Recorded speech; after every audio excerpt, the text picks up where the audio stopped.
Buenas tardes y feliz lunes a todos. Quiero comenzar por darle la bienvenida a doña Zaira Mora, que nos acompaña hoy. Bienvenida, Zaira. Gracias, Vivi. Es un gusto estar con ustedes. Muchísimas gracias, Zaira. Bueno, mientras se nos va conectando más gente, les voy a recordar a todos que tenemos otras redes sociales para que nos sigan, que son relativamente nuevas. Tenemos LinkedIn, tenemos Instagram y que también si nos quieren contactar, nos pueden contactar al número de teléfono 2248-4822, por WhatsApp al 8994-0264 y por correo electrónico a info@actualidadtributaria. Entonces, bueno, ya haciendo esos anuncios, hoy vamos a hablar de un tema súper interesante y sobre todo creo que es muy importante porque me comentaba Zaira ahora que hay gente que cree que no se está haciendo fiscalización de precios de transferencia. ¿Cierto? Así es, Vivi. Hay una tendencia a pensar que el tema de precios de transferencia está ahí como durmiendo el sueño de los justos, que como no tenemos una declaración, entonces la administración pues no está haciendo nada al respecto, cosa que no es cierta. La administración tributaria sí realiza fiscalizaciones de precios de transferencia y hoy por hoy usualmente llegan a estas fiscalizaciones porque se hace la apertura de una fiscalización del impuesto de renta. Y al empezar la fiscalización de este impuesto, detectan que existe actividad vinculada o dentro de los documentos que estamos aportando va el estudio de precios de transferencia y entonces caemos finalmente no solo en la revisión completa del impuesto, sino en el apartado de precios de transferencia también. Ok, ¿y qué pasa si tenemos este caso que nos están fiscalizando el impuesto a la renta y terminamos en precios de transferencia? ¿Qué nos revisan en una fiscalización de estas? Bueno, usualmente cuando la administración inicia una fiscalización, dentro del requerimiento te va a pedir el estudio de precios de transferencia. Entonces me quedo ahí, entregamos el estudio, la administración va a revisar por completo ese documento. Y entonces va a poder analizar todo lo que el asesor ahí anotó. Va a revisar si los métodos fueron los adecuados, si los comparables son los correctos, si se delimitó adecuadamente cuáles son los riesgos, las funciones y los activos del contribuyente, ¿verdad? Hace un análisis completo del informe de precios de transferencia. Ahora, de manera conjunta, cuando la administración te hace el requerimiento para dar inicio a la fiscalización y los requerimientos posteriores, todo aquello que ellos requieren para poder hacer el análisis, ahí también te van a pedir información que ellos van a analizar. Entonces, por ejemplo, te pueden pedir el listado de compras y de ventas, ¿verdad? Y en ese listado de compras y ventas usted tiene que indicar si hay vinculados o no hay vinculados. Ellos pueden tomar esa información y cruzarla con la información que tenemos en el estudio y empezar a encontrar si hay diferencias, si hay omisiones y revisar esa información. Obviamente, en el caso de la administración tributaria, tratando de detectar algún error o alguna omisión o alguna cosa con la que no estén de acuerdo, que finalmente pueda significar para ellos un incremento en el pago de impuestos. Ok, y cuando cuando nos hacen esa fiscalización, presentamos ese estudio de precios de transferencia. ¿Qué pasa, por ejemplo, si la administración tributaria o si la persona que está haciendo la fiscalización, en este caso, no está de acuerdo con el estudio? Fíjese, Vivi, que de hecho los estudios de precios de transferencia, bueno, se elaboran incluso con resultados positivos, pueden ser cuestionados y pueden ser rechazados por el inspector de la administración tributaria que esté realizando la fiscalización. Esta es una materia muy técnica, entonces uno esperaría que el asesor que la revisa tenga el conocimiento técnico para poder entender cuál es el análisis que se hizo. Pero aún así, con o sin el debido conocimiento, el asesor tributario el asesor de la administración tributaria puede tomar el estudio, leerlo y rechazarlo. Es decir, no estoy de acuerdo. Pero mire, es que el asesor que nosotros contratamos nos hizo el estudio, resultó que las conclusiones dan de forma adecuada para la empresa, no se está haciendo ningún perjuicio a la administración tributaria, no hemos dejado de pagar impuestos, no se han erosionado las bases. Y el otro puede decir, sí, pero yo no estoy de acuerdo con el método que usaron, ese no era el mejor método. Si hubieran utilizado otro, probablemente los resultados serían diferentes y entonces se los voy a ajustar. O podría decir, no estoy de acuerdo con estos comparables y quita comparables del estudio, lo que puede provocar que se me muevan a mí los rangos y quedar entonces fuera de rango, en cuyo caso de una vez estaría aplicando un ajuste de precios y me llevaría a pagar más impuestos. Ok, y eso es en el caso de que tengamos un estudio de precios de transferencia, pero hemos hablado muchísimo aquí, vos y yo, y desde antes de la importancia de tener el estudio de precios de transferencia. ¿Qué pasa si me hacen una fiscalización y no tengo el estudio de precios de transferencia?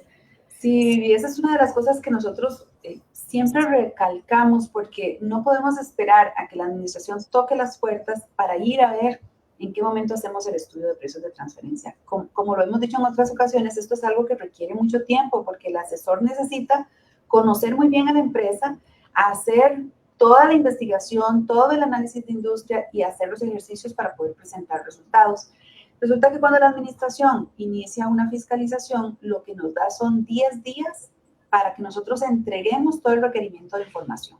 Entonces, si uno revisa el requerimiento, dentro de todos los puntos hay uno que dice estudio de precios de transferencia y te dan 10 días.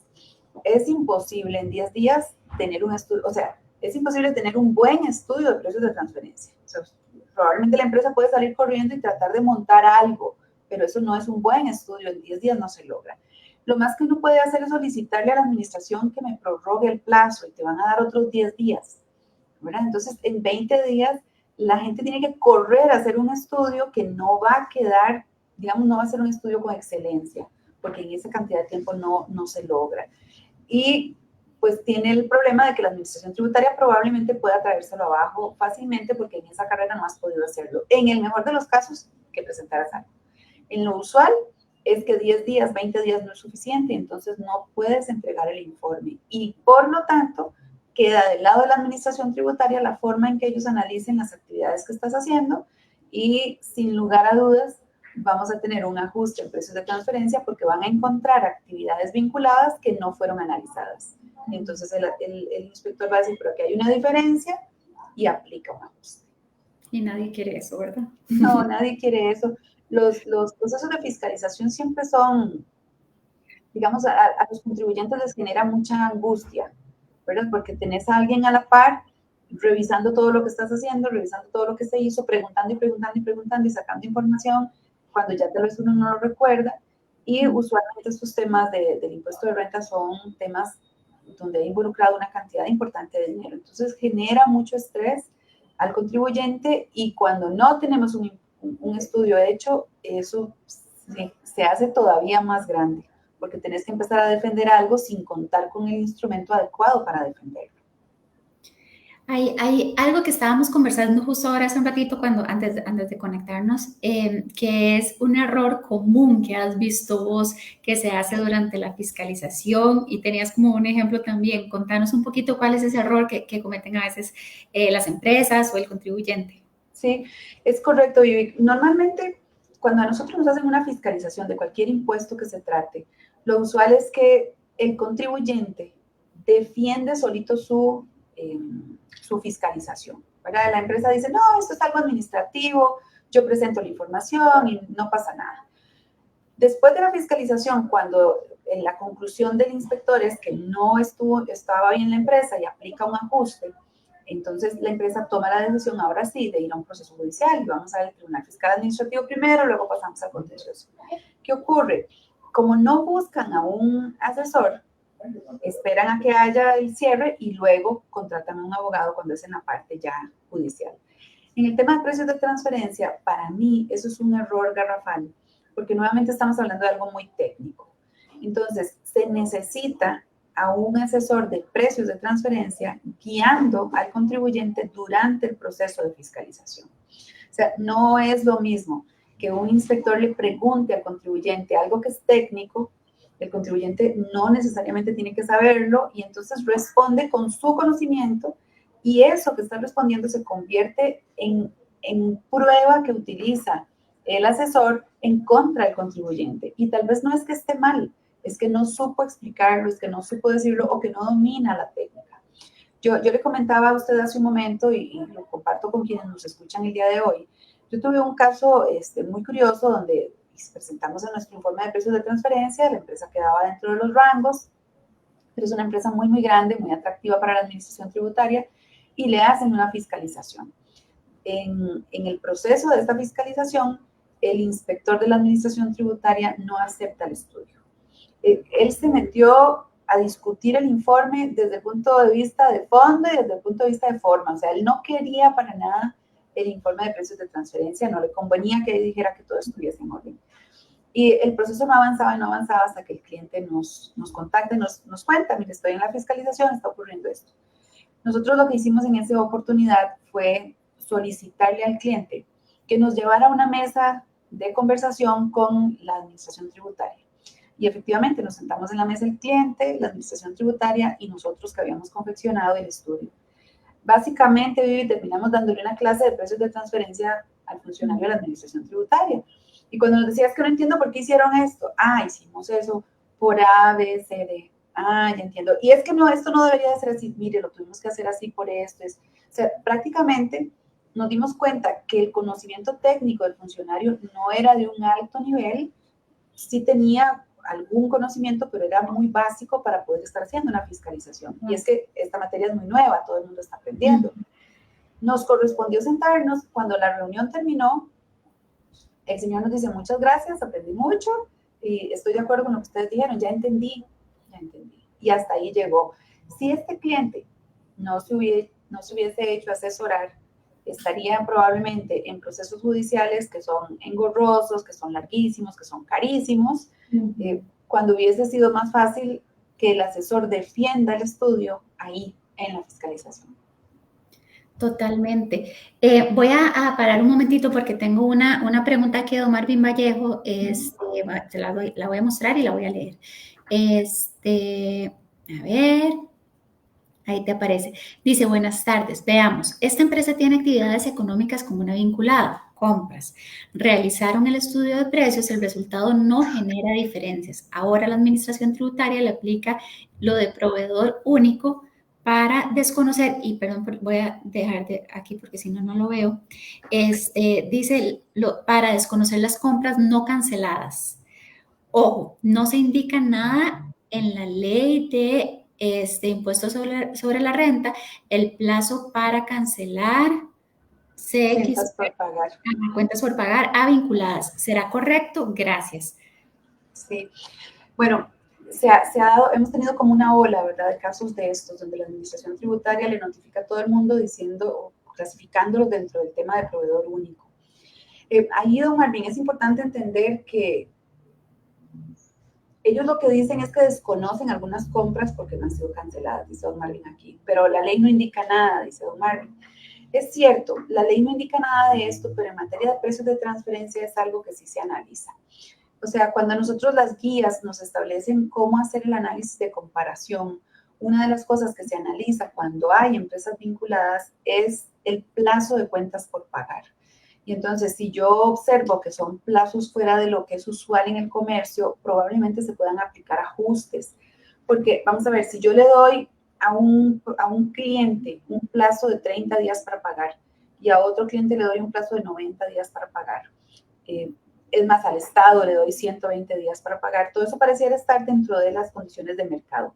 Pero cuando yo no le pongo límite a mi empresa vinculada, en realidad lo que estoy dándole es un beneficio que no le daría a alguien que no es vinculado. O sea, yo a otro cliente no le diría, me pagas cuando puedes, ¿verdad? Se lo digo a mi vinculada porque es vinculada. Entonces, ahí podría ser un tema a defender porque, según la administración, podrían estarse erosionando las bases. Entonces, cuando estamos hablando en temas de precios, existen algunas fórmulas que nos permiten evaluar esas diferencias por medio de los plazos en las cuentas por cobrar entre vinculadas. Es algo que podría perfectamente analizarse en un estudio para poder defenderse. Gracias, Zaira. Bueno, casi se nos acaba el tiempo. Zaira, una última pregunta, digamos, vos como experta en este tema, ¿qué recomendación le puedes dar a las personas que nos ven, a una empresa que está enfrentando una fiscalización para enfrentarla de la mejor manera? Sí, aquellos de los que estén ya enfrentando una fiscalización en materia de renta y que estén viendo el tema de precios de transferencia, la mejor recomendación que yo les puedo dar es efectivamente que se busquen al asesor. El asesor tributario debe ayudarles a ustedes a entender cómo responder las preguntas, cómo presentar la información, porque lo que ocurre es que si nosotros no entregamos la documentación adecuadamente, se nos puede convertir en un arma de doble filo cuando el inspector no la sepa analizar, la analice diferente a como lo estamos haciendo nosotros y posteriormente la utilice en los siguientes estratos para poder justificar o traer en contra de nosotros los resultados. Por ejemplo, si nosotros nos dicen, es que necesito entender tal movimiento, bueno, el que estaba encargado de eso era tal compañero, y mandan a llamar a tal compañero para que reciba la entrevista, ¿verdad? Y al final levantan un acta y la persona no se está dando cuenta de los errores que está cometiendo cuando explica lo que a su entender es correcto, pero que tal vez desde el punto de vista de precios de transferencia debería de explicarse de otra forma. ¿O debería yo de delimitar primero ante la administración tributaria todas las funciones, todas las actividades que los diferentes vinculados realizan antes de dar una respuesta? Entonces, mi mayor, digamos, recomendación es que se hagan asesorar, no brinden información sin no tener claridad de la técnica para que no se les convierta lo que ustedes mismos están entregando o diciendo en algo que esté en contra de ustedes si tuvieran que avanzar a otros estados. Siempre que hablamos de precios de transferencia, creo que terminamos diciendo, moraleja, siempre hay que tener el estudio de precios de transferencia. Creo que acá tenemos una moraleja adicional, que es que si van a enfrentar una fiscalización, mejor salgan corriendo y tener un asesor y una persona adecuada para que desde el principio los asesore y no tener que enfrentar consecuencias por no haberlo hecho desde el principio. Así es, tal como lo dices, Vivi, además de tener el estudio de precios. Sí. Zaira, muchísimas gracias. Está clarísimo este tema, muy importante. Muchísimas gracias a las personas que nos acompañaron. Nos vemos el próximo lunes. Gracias, Zaira. Bueno, gusto, Vivi, que estén muy bien. Hasta luego.